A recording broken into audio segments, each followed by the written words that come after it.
আসসালামু আলাইকুম বন্ধুরা। প্রধান উপদেষ্টা কার্যালয়ে একটি নিয়োগ বিজ্ঞপ্তি প্রকাশিত হয়েছে। তো এটি সম্পূর্ণ একটি সরকারি চাকরির নিয়োগ বিজ্ঞপ্তি। এখানে আপনারা বাংলাদেশের সকল জেলা থেকে ছেলে ও মেয়ে উভয়ে আবেদন করতে পারবেন। তো নিয়োগ বিজ্ঞপ্তিটিতে অনেক পদ রয়েছে। তো সমস্ত পদ আপনাদেরকে দেখিয়ে দেব। তো এখানে কিভাবে আবেদন করবেন এবং আবেদন শুরু কবে শেষ কবে সমস্ত কিছুই দেখিয়ে দেব। তো চলুন ভিডিওটি শুরু করা যাক।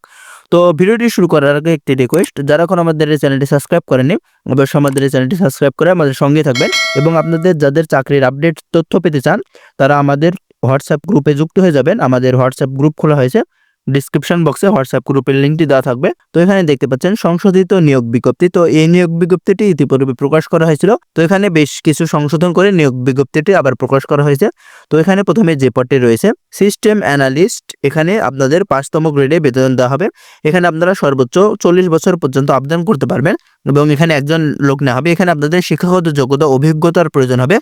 স্বীকৃত বিশ্ববিদ্যালয় হতে computer science and engineering, electrical and electronics engineering, information and communication technology সংশ্লিষ্ট বিষয়ে অনন্য দ্বিতীয় শ্রেণী বা সমমানের সিজিপিএ সহ স্নাতক সম্মান বা সমমানের ডিগ্রিধারী হতে হবে।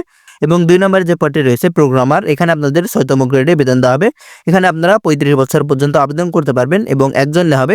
এখানে আপনাদের স্বীকৃত বিশ্ববিদ্যালয় হতে computer science and engineering, electrical and electronics engineering, information and communication technology সংশ্লিষ্ট বিষয়ে অনন্য দ্বিতীয় শ্রেণী বা সমমানের সিজিপিএ সহ 4 বছর মেয়াদী স্নাতক বা সমমানের ডিগ্রিধারী হতে হবে। 3 নম্বরে যে পদটি দেখতে পাচ্ছেন সহকারী পরিচালক, এখানে 9তম গ্রেডে বেতন পাবেন।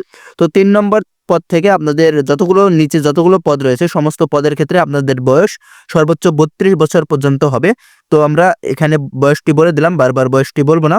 তো এখানে আপনাদের 16 জন লোক নেওয়া হবে। তো এখানে আপনাদের স্বীকৃত বিশ্ববিদ্যালয় হতে অনন্য দ্বিতীয় শ্রেণী বা সমমানের সিজিপিএতে স্নাতক সম্মান ডিগ্রি অথবা অনন্য দ্বিতীয় শ্রেণী বা সমমানের সিজিপিএতে স্নাতকোত্তর ডিগ্রিধারী হতে হবে এবং কম্পিউটার বিষয়ে অভিজ্ঞতা থাকতে হবে।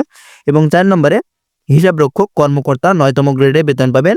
এখানে আপনাদের একজন হবে। এখানে আপনারা স্বীকৃত বিশ্ববিদ্যালয় হতে বাণিজ্যর কোনো বিষয়ে অনন্য দ্বিতীয় শ্রেণী বা সমমানের সিজিপিএতে স্নাতক সম্মান ডিগ্রি অথবা অনন্য দ্বিতীয় শ্রেণী বা সমমানের সিজিপিএতে স্নাতকোত্তর ডিগ্রিধারী হতে হবে এবং কম্পিউটার পরিচালনায় দক্ষতা থাকতে হবে। এবং 5 নম্বর যে পদটি রয়েছে জনসংযোগ কর্মকর্তা, এখানে 9তম গ্রেডে বেতন পাবেন। এখানে একজন লোক নেওয়া হবে। এখানে আপনারা স্বীকৃত বিশ্ববিদ্যালয় হতে পাবলিক রিলেশন, গণযোগাযোগ ও সাংবাদিকতায় আন্তর্জাতিক সম্পর্ক বা ইংরেজির বিষয়ে অনন্য দ্বিতীয় শ্রেণী বা সমমানের সিজিপিএতে স্নাতক সম্মান ডিগ্রি অথবা অনন্য স্নাতকোত্তর ডিগ্রিধারী হতে হবে এবং কম্পিউটার বিষয়ে অভিজ্ঞতা থাকতে হবে। এবং 6 নম্বরে সহকারী প্রোগ্রামার, এখানে 9তম গ্রেডে বেতন পাবেন। একজন না হবে। এখানে আপনাদের স্বীকৃত বিশ্ববিদ্যালয় হতে computer science and engineering, electrical and electronics engineering, information and communication technology সংশ্লিষ্ট বিষয়ে অনন্য দ্বিতীয় শ্রেণী বা সমমানের সিজিপিএ সহ স্নাতক সম্মান বা সমমানের ডিগ্রিধারী হতে হবে। এবং 7 নম্বরে ফোরম্যান অটোমোবাইল, এখানে 10তম গ্রেডে বেতন পাবেন। একজন না হবে। এখানে আপনাদের স্বীকৃত ইনস্টিটিউট বা প্রতিষ্ঠান হতে অটোমোবাইল ইঞ্জিনিয়ারিংয়ে 4 বছর মেয়াদী ডিপ্লোমাধারী হতে হবে এবং কম্পিউটার পরিচালনায় দক্ষতা থাকতে হবে। 8 নম্বরে মেইনটেনেন্স সহকারী, এখানে 12তম গ্রেডে বেতন পাবেন। একজন হবে। এখানে আপনারা স্বীকৃত ইনস্টিটিউট বা স্বীকৃত প্রতিষ্ঠান হতে কম্পিউটার ইঞ্জিনিয়ারিং বিষয়ে অনন্য দ্বিতীয় শ্রেণী বা সমমানের সিজিপিএতে ডিপ্লোমা ডিগ্রিধারী হতে হবে এবং আপনাদের কম্পিউটার হার্ডওয়্যার এবং সফটওয়্যার পরিচালনায় দক্ষতা থাকতে হবে। এবং 9 নম্বরে লাইব্রেরিয়ান, 12তম গ্রেডে বেতন পাবেন। একজন হবে। স্বীকৃত বিশ্ববিদ্যালয় হতে গ্রন্থাগার বিজ্ঞান বিষয়ে অনন্য দ্বিতীয় শ্রেণী বা সমমানের সিজিপিএতে আপনাদের স্নাতকোত্তর ডিগ্রিধারী হতে হবে এবং কম্পিউটার পরিচালনায় দক্ষতা থাকতে হবে। এবং 10 নম্বরে অডিটর, 13তম গ্রেডে বেতন পাবেন। 2 জন না হবে। এখানে আপনাদের বাণিজ্য বিভাগে স্নাতকোত্তর ডিগ্রিধারী হতে হবে এবং কম্পিউটার পরিচালনায় দক্ষতা থাকতে হবে। এবং 11 নম্বরে বিনিয়োগ সহকারী, এখানে আপনাদের 16তম গ্রেডে বেতন পাবেন। 24 জন না হবে। এখানে আপনারা স্নাতক পাশায় আবেদন করতে পারবেন এবং কম্পিউটার পরিচালনায় দক্ষতা থাকতে হবে। এবং 12 নম্বরে অভ্যর্থনাকারী, 16তম গ্রেডে বেতন পাবেন। একজন হবে। এখানে আপনাদের স্নাতক পাশ হতে হবে এবং কম্পিউটার পরিচালনায় দক্ষতা থাকতে হবে। 13 নম্বরে ফটোগ্রাফার, এখানে আপনাদের একজন হবে এবং এখানে আপনাদের স্বীকৃত বিশ্ববিদ্যালয় অনন্য দ্বিতীয় শ্রেণী বা সমমানের সিজিপিতে স্নাতকোত্তর ডিগ্রিধারী হতে হবে এবং সংশ্লিষ্ট কাজে আপনাদের অভিজ্ঞতা থাকতে হবে, যেমন ক্যামেরা পরিচালনায় এবং ফটোগ্রাফিতে সনদ সহ কর্ম অভিজ্ঞতা থাকতে হবে।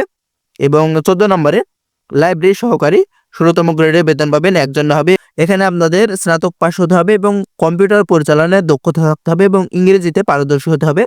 15 নম্বরে অফিস সহায়ক, এখানে আপনাদের 55 জন লোক নিয়োগ করা হবে। এখানে 20তম গ্রেডে বেতন দেওয়া হবে আপনাদের এবং এখানে আপনারা শুধুমাত্র এসএসসি পাস করলে আবেদন করতে পারবেন।